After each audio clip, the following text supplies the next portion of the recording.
The following audio dub is made with the permission of the original author Mandroid. Please support the original production by following the link in the description below. Thank you!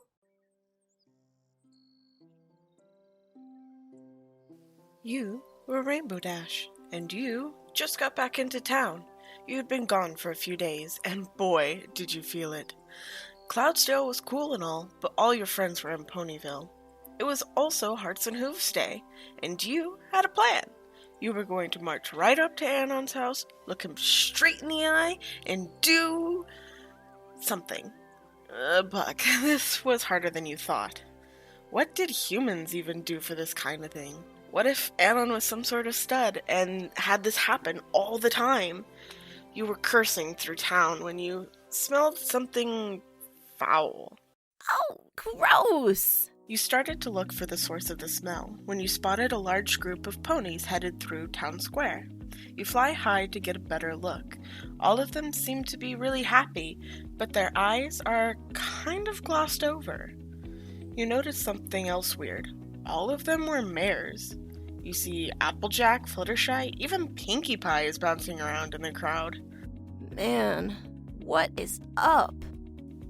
You fly closer to try and ask, and you notice that the smell gets worse the closer you get. Just then, your wings seize up and you begin to fall. You right yourself quickly and land on a nearby roof as a horde of mares moves past you. Oh man, what now?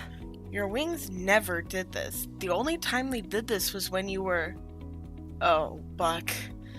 All the mares, the season, Hearts and Hooves Day? It can't be! It's way too early!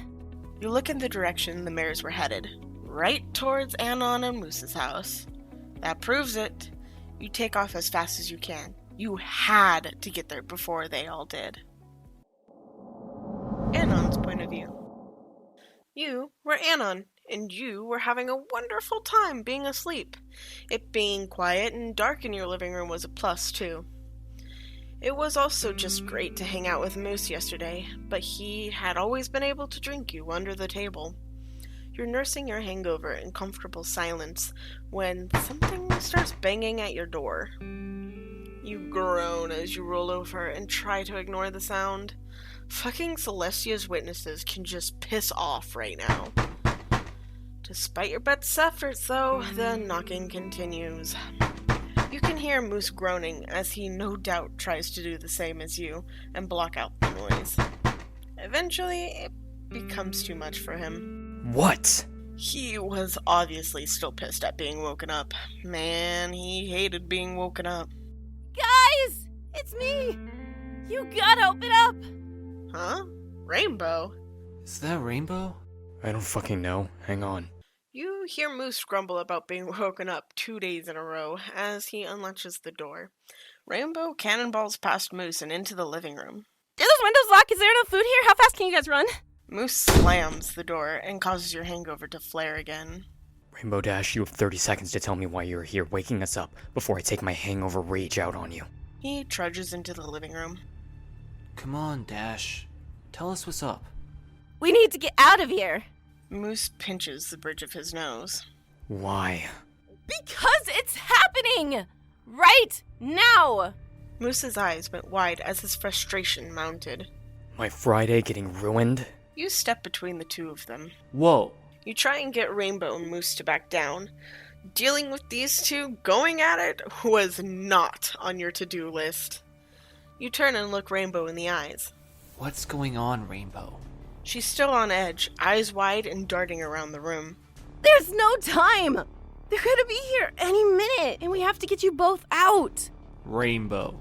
You take a few steps towards her. It must be the light, because her face looks a bit darker. We can't just start running somewhere without knowing what we're running from. I'd prefer a straight fight anyhow. You turn to your bro. Like the Manticore? His frown deepens and he shrinks back. Come on, this could be serious. What's going on, Dash? She brings a hoof to her face. Fine. If you won't come along otherwise, it's Estrus season. What's an Estrus? Her face is darker again. Estrus season. It happens to mares around this time every year.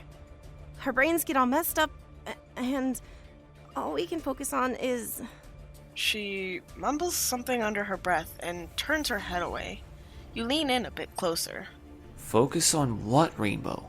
She looks back at the two of you. You've never seen her this nervous. mating. All we can focus on is mating. Oh, hell. Mous says behind you. Pony mating season. Wow. You didn't even know they had a mating season. But still, it must be normal for them. So, why are you here? Shouldn't you be trying to find some fit young stallion? You hear Mous sigh about something again as Rainbow speaks. That's just it! The stallions have left! Every Estrus season, the available stallions either leave or barricade themselves indoors until everything is back to normal. A bunch of males of a species turning away from all of their females going into heat? That doesn't sound like the kind of biology you knew. Why would they do that? Rainbow's face is still acting weird as she lands and explains. Well, some bears can become a little intense during estrus. Okay, so these ponies get so worked up that they chase all the males away every year? Harsh. So why are you here, Rainbow? What does this have to do with us? Rainbow jumps up on the couch to look at you both at eye level. Because you two are the only males of any species left in the entire town. I can't just leave you here. This mare, looking out for you even when the town goes nuts. Mous walks away as you continue. Thanks, bro. That means a ton. You give her a quick hug and try to suppress the laugh you get when you see her shocked face. But still, I doubt we're in any danger. The ponies here like us. I doubt they're gonna try and molest us or something. I wouldn't be so sure. You turn to see Mous looking out the door's peephole. Why, bro? Because I'm pretty sure the entire town is outside. Oh, shit. You run up to the peephole and look out. Fuck. There had to be at least 200 mares on the trail heading towards your house. They can't all be here for us. Why else would they all come out here, dude? You pull back from the peephole. Okay, so this was happening. Fuck. What do we do? Okay, go get changed. Put on something with pocket space, a t-shirt, and some running shoes. Grab a jacket, too. You run back to your room and hear Mous step into his. You think you hear Rainbow come fluttering in as you remove your shirt, but she's in the hallway when you look. So you're just gonna trust Mous on this? Mous has always been the quick thinker. He's the best guy to have during a crisis. You throw on your jacket and head to the door, Mous walking out of his room shortly after you. So, what's the plan? He looks through the peephole as he talks. I want you and Rainbow to head out through the rear window in your room. Run for Whitetail Woods. Rainbow, how long does Estrus last? About 4 or 5 days if it's this early. If today's day 1, stay in the woods all weekend. I'll come find you if it lasts for less than that. Wait, you're not coming? You better not be doing what you think. Rainbow, take care of him. He says as he opens the door and walks out. That motherfuck. Mous's point of view. You shut the door. Okay, showtime. Anon would be pissed that you were doing this, but you can handle it. And if not, it's your job to protect him. You start walking away from your door towards the approaching mares. Damn, they were all here. Roseluck and her sisters, Applejack, Fluttershy. You think you even saw Pinkie Pie hopping around in the rear somewhere. Even Derpy wasn't immune to the estrus effects, it seems. The mares were closing in. You could see their glazed over eyes already. You had to stop them here, and you really hoped this worked. You unsheath your knife and throw it down on the ground in front of you. Big boy voice time. I kill everything I fuck. The mares in front suddenly stop running. The mares behind them trip over those in front and fall down. Eventually, a perimeter of mares is established some 40 feet out. That got him. Anon's point of view. He did not just do that. Did he just do that? You can't believe he just did that. Should we help him? You turn and lean against the door as you think. Mous knew what he was doing, that much was clear. He wouldn't go out there without a plan, right? You remind yourself that he was drunk last night. He was probably just winging this. Perfect. You remind yourself of your own hangover as you try to decide your course of action. Mous can take care of himself. He bought us the chance to run and we should use it. You make for the window in your room. Once you get it open, you get to enjoy the ecstasy of climbing through a small window with a hangover. You eventually get out and fall on your face. You really wish you just laid there. But it's time to move. You watch as Rainbow just flies through that you busted your balls to get through. And then you break into a run. You make it for the tree line behind your house as you try to stay out of sight of any wandering mares. You can still hear Mous shouting from the other side of the house, though you can't make it out. Let's go. It seems that, indeed, every mare in town was headed over to your house. You make good time to the woods, taking a chance that all the mares would still be at the house as you cross through town. Whitetail Wood's premier attraction may be the running of leaves in fall, but it's no worse than the late winter. The lack of leaves, however, doesn't do wonders for your need for cover. You and Rainbow have to head doubly deep into the woods to find a suitable campsite. You eventually find a small cave in a hill, a stream with enough water, and you can see Sweet Apple Acres from the top of the hill. You're sure the apples wouldn't mind if you nicked a couple of their crop in your hour of need, especially since one of them was just outside your house trying to solicit you. Rainbow flies up to you. She looks on edge for some reason. You okay, bro? Yeah, I'm gonna go get some firewood. She says before she bolts off. You use this time to wash your face in the stream. The cold water breaks up your hangover almost as fast as liquid Rainbow did. Your mind goes back to what Mous did. You remember when he saved your ass from a Rottweiler when you were 10, and when he chased a bunch of pricks with his mother's car because they were picking on you. All that, and he's still able to stare all those ponies in the face and stop them like that? You laugh as you remember who you're thinking about. Mous was way too stubborn to be dragged away by a group of horny mares. Yeah, you're sure he's fine. Mous's point of view. Holy shit. This was working. No pony was taking a step towards the house. None of them wanted to find out if you were kidding. Might as well capitalize on it. You open your arms wide as you speak. All right now. I'm glad we've come to an understanding. You gesture behind you to your house. I'm going to go back inside now. If I catch any pony inside... You turn and take a few steps back, looking over your shoulder at the crowd that had gathered. I'll assume the worst and open you up like a piñata. You scoop up your knife from the ground and make for the door.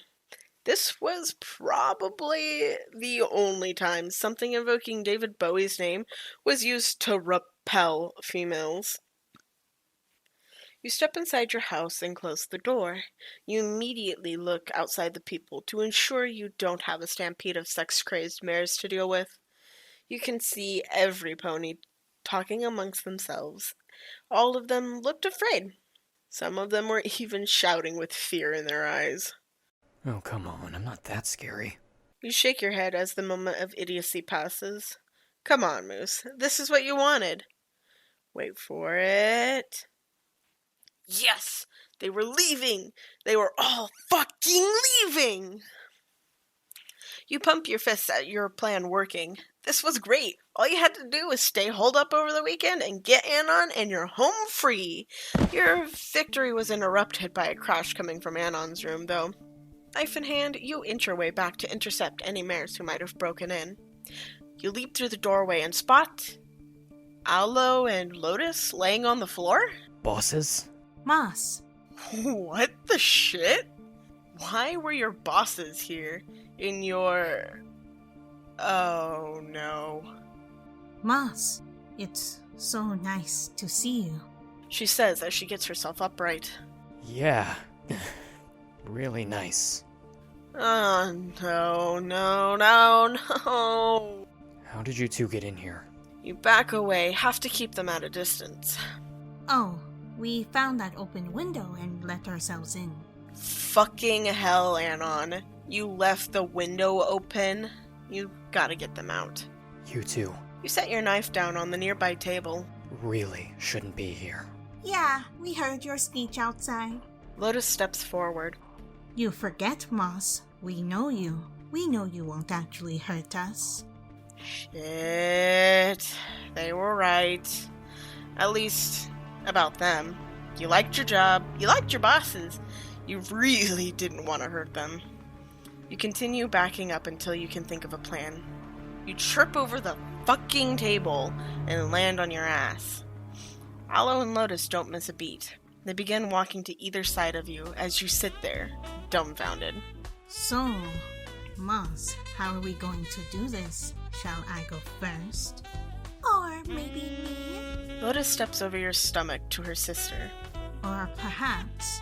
Mous pauses, his mind freezing for a second as he sees what she does next. Did she just lick her? together. You tune out the giggling as you try to think. Okay.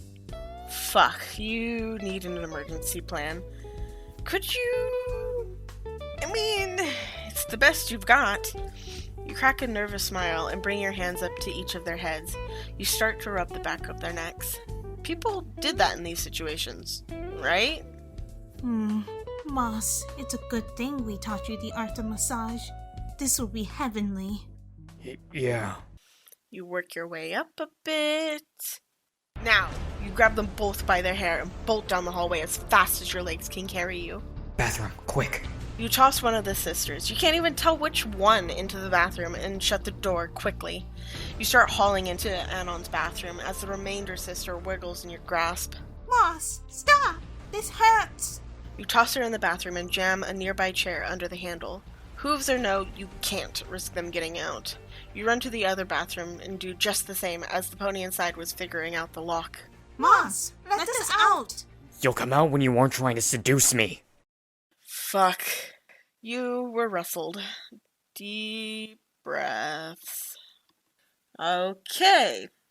So, you have 2 sex-crazed mares that you just happen to work for, locked in your bathrooms for the next 3 days, and you can't risk them getting out. You can do this. Anon's point of view. Day turned into night as your first day with Rainbow in the woods came to a close. You had grabbed a few apples from Sweet Apple Acres, and the fire was crackling away. Conversation was null as you just poked at the fire, and Rainbow sat a small distance away. Her wings were swollen again. What's the deal with that? You okay, bro? You can see her head sink after you ask. Yeah, Anon. I'm fine. You sure? You can come sit by the fire. Rainbow Dash looks back at you with a frown. I don't think that's a good idea, Anon.